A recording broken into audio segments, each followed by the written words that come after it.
Good morning. Good morning, Christian. Excellent presentation today on internal models. I would have a few questions for you.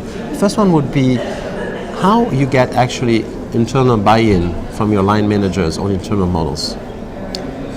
First one is the CEO has to be convinced. If he's convinced, the line manager will try to be convinced. And the second one is it should influence their price. As soon as the results of the internal model influence the prices of their product, people are very interested in what the internal model gives as a result. And third is give them the opportunity to influence the internal model. And one of the way we do this is through a method we have developed to calibrate the dependence. And this model calibration runs through scenario, the stress scenario, and we ask the underwriters to quantify their risk.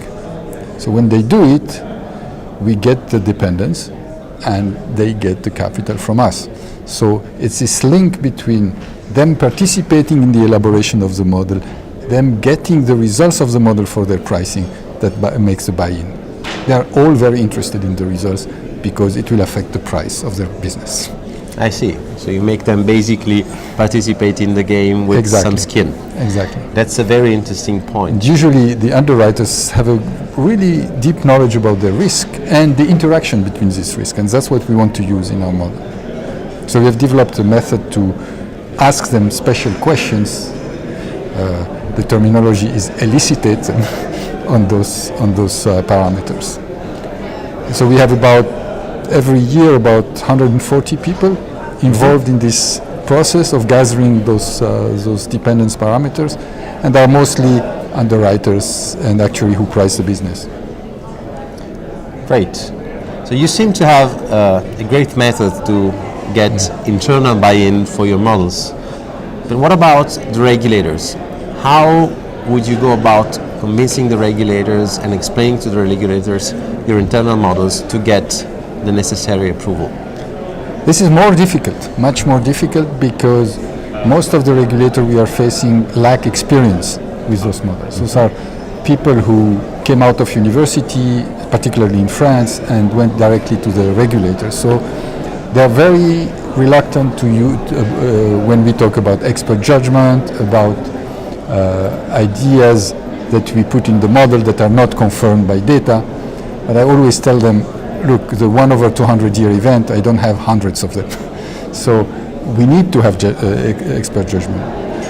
I think the first thing with them is to be very open.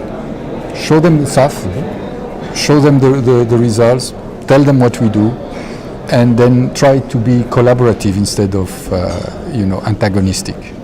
I think this is very important. In a way, they have the same goal as us, to have a model that really describes the risk the company is facing. And that's what I always try to push with the regulators, that we have the same goal in this case. Is there any particular area that stands out for being the most difficult to get the buy-in? Yes, I think the most difficult part to get the buy-in is really the internal control on the data.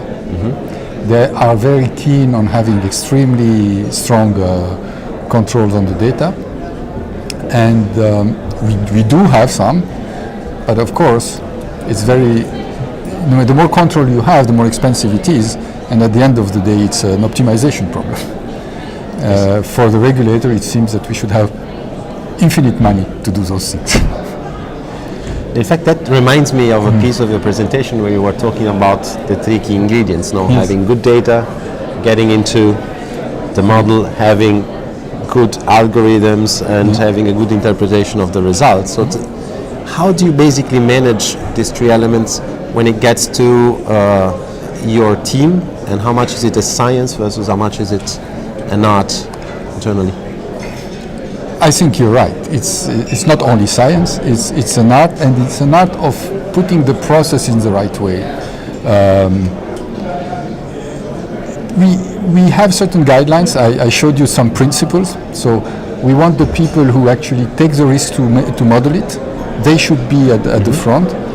But at the same time, we will make sure that they follow a certain number of guidelines in terms of science.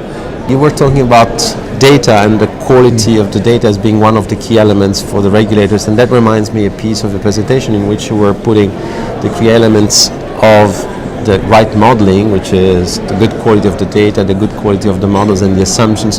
And I was wondering how you make sure that this actually happens. How much of it is it really a science, and how much is it an art that you and your team put into this exercise? I haven't put in the slide one thing where I said is the people. What is the most important in all this is the people. And a very difficult thing is to have the people that are scientifically good and also good at communicating. And that's where the art is communicating this scientific part. What we do is we have certain principles of how we build a model, and one of the principles is that the people who take the risk model the risk.